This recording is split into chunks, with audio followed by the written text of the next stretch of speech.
khusus masalah sholat, mari kita bersama-sama kita makmurkan. Jadi membangun masjid berat, merawat masjid lebih berat lagi. Tapi yang sangat berat adalah memakmurkan masjid-masjid Allah. Dan hanya orang yang berimanlah yang percaya dengan akhir-akhir yang mau datang ke masjid. Itu ada ayatnya semua sekalian.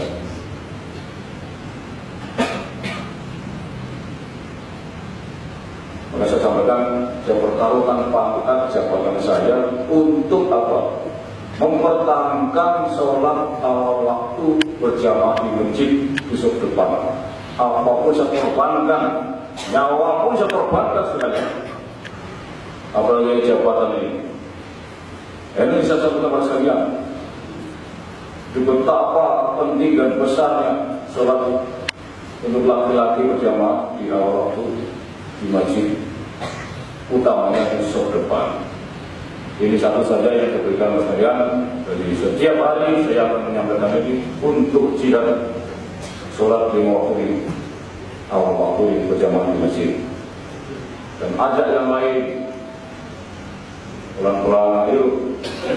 Saya kalau di Mabes Polri diajak senior-senior lagi rapat, saya berikan sifat kami mau sholat di masjid ada dan di sini kan jamaah, ini kan ada tempat wudhu, bisa datang ada 10 kita jamaah aja. Waduh Pak, nggak boleh Pak, laki-laki itu harus di masjid Pak. Pokoknya saya biasa aja di sini nggak apa-apa. Mungkin Bapak nggak apa-apa Pak, saya nggak bisa Pak. Jika laki-laki sholatnya di ruangan atau di rumah, itu namanya muslim yang solehah. Apa maksudnya tuh? Bencong tuh. Itu saya ngomongnya kasar begitu. Karena dikasih tahu baik-baik, nggak ngerti itu. Nah, jadi dibukanya hati nurani kita tidak tergantung umur, tidak tergantung pangkat, jabatan, kekayaan, ilmu, nggak ada. Jadi mana nama itu resalian. Niatnya diimplementasikan. Jadi saya ngoreksi sama pangkat dengan tadi saya ngoreksi. Kalau ibadah ada pangkatnya. Kalau udah begitu masuk masjid nggak ada pangkat dengan K, nggak ada. Saya belakangan yang bisa belakang, bawakan dulu yang depan itu nggak ada. Makanya hidup dijalani, kadang-kadang sekarang statusnya pangkat apa itu jalani, itu syukuri terus. Tapi untuk mengejar ilmu cinta Allah dan silaturahim, mari kita berlomba, berlari mengejar, berpikir, berjihad untuk itu.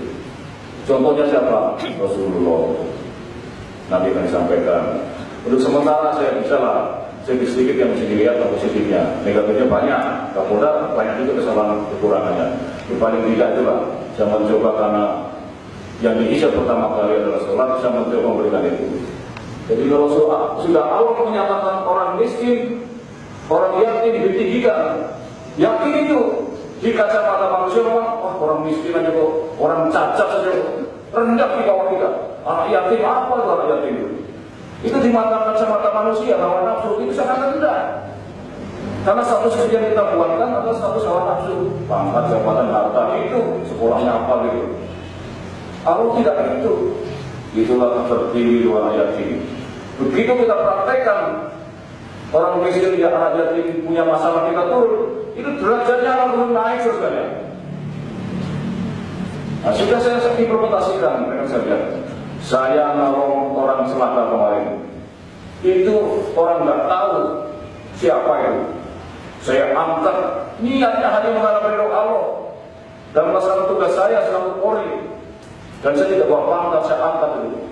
Sampai detik ini diskusi itu di media masih banyak sekali. Saya banyak terima telepon dari Lemhanas, dari kementerian-kementerian, dari angkatan-angkatan saya di Mabes Polri dan sebagainya. Sampai sekarang diskusinya belum selesai. Gara-gara apa? Cuma Kapolda, hukum masyarakat korban kecelakaan itu dianggap aneh saudara. Karena apa? Langka. Selama ini enggak ada kecelakaan.